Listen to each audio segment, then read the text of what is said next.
आप सभी को मेरा जय श्री राम, जय हनुमान। कैसे हैं आप सभी? बताने के लिए हमेशा की तरह कमेंट में जय श्री राम लिखें। और आज की वीडियो आपके लिए बहुत ही लाभकारी होने वाली है। जैसा कि आप सबको पता है कि आप हनुमान जी की भक्ति कर रहे हैं और आप उन तरह तरह के प्रयोजन करते हैं कि आप उनको प्रसन्न रखें। हनुमान चालीसा का पाठ करते हैं, संकल्प लेते हैं, बहुत कुछ करते हैं आप, ताकि आप हनुमान जी को खुश प्रसन्न कर सकें। ये आपका एक उद्देश्य है। साथ ही साथ आप ये भी सोचते होंगे कि ऐसा क्या भोग चाहा है जिससे हनुमान जी प्रसन्न हों, हनुमान जी को क्या प्रिय है। यही सब चीज को अगर आप सोचते हैं तो आज मैं आपको बताने वाली हूँ हनुमान जी का भोग मतलब प्रसाद। उनको की कौन कौन सी चीज पसंद है, उनको क्या क्या चीज आप चढ़ा सकते हैं। तो मैं यहाँ बताने वाली हूँ 5 तरह का भोग जिसको आप अर्पित करते हैं तो आपकी मनोकामना पूर्ण हो जाती है और बजरंगबली जो है वो आपके सारे संकट को हर लेते हैं। तो अगर वीडियो में एंड तक आपको बने रहना है और चैनल पे पहली बार आए हैं, चैनल को सब्सक्राइब कर लीजिएगा, वीडियो को लाइक कीजिएगा, शेयर कीजिएगा और एक बार कमेंट में जय श्री राम जरूर लिखिएगा। तो सबसे पहला प्रसाद जो सबसे महत्व रखता है, जिसको हर इंसान इसको चढ़ा सकता है और ये बहुत ही आसानी से मिल भी जाता है, वो है गुड़ और चना। देखिए, हनुमान जी को गुड़ और चना का भोग अत्यंत प्रिय है।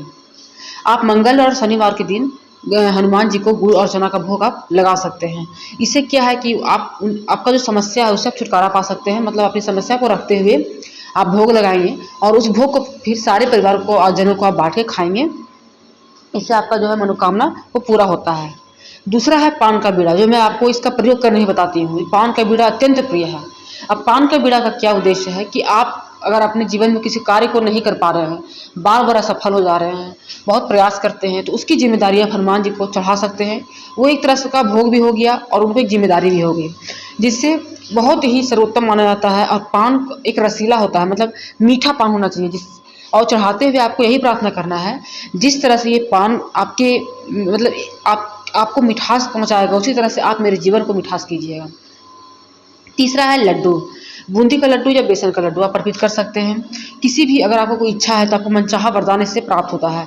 मंगलवार और शनिवार को बजरंगबली को ये लड्डू अर्पित करना चाहिए। इससे अगर आपके जीवन में कोई कुंडली में कोई ग्रह दोष भी चल रहा होगा तो उससे भी ये चढ़ाने से शांत हो जाएंगे।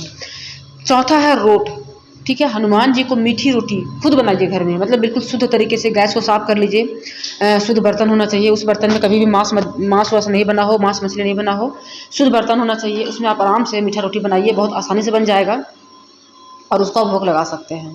पांचवा है इमरती, मतलब जिसको हम लोग जलेबी भी बोलते हैं, आप उसका भी भोग लगा सकते हैं। इससे क्या है कि आपकी हर मनोकामना पूर्ण होती है और आपको हनुमान जी का आपको आशीर्वाद ही प्राप्त होता है। तो ये कुछ थे हनुमान जी को का भोग जिससे हनुमान जी अत्यंत प्रसन्न होते हैं। ठीक है, तो जैसे कि आप एक बार बता देती हूँ, पान का बीड़ा चढ़ा सकते हैं, गुड़ चना चढ़ा सकते हैं, चूरमा भी चढ़ा सकते हैं, केला भी चढ़ा सकते हैं, लड्डू भी चढ़ा सकते हैं, बूंदी चढ़ा सकते हैं, इमरती चढ़ा सकते हैं, पंचमेवा भी चढ़ा सकते हैं। ये कह सकते हैं कि मीठी चीज़ों को आप चढ़ा सकते हैं। अगर आप मीठी चीज़ों को चढ़ाते हैं तो आपके जीवन में मिठास आता है। ठीक है, तो आप कोशिश कीजिए कि आप जब भी मंगलवार को या शनिवार को आप मंदिर जाते हैं या घर में ही पूजा करते हैं तो आप एक हनुमान चालीसा करने के बाद आप ये भोग को आप चढ़ा सकते हैं, जिससे आपके जीवन में बहुत बदलाव होगा, बहुत बदलाव होगा। आप अपने जीवन में देख सकते हैं कि आप कहाँ थे और कहाँ हैं। आप अपने जीवन में कितने दुखी थे और धीरे धीरे कर करके आपके जीवन का जो भी परेशानी है वो दूर होता हुआ दिखेगा।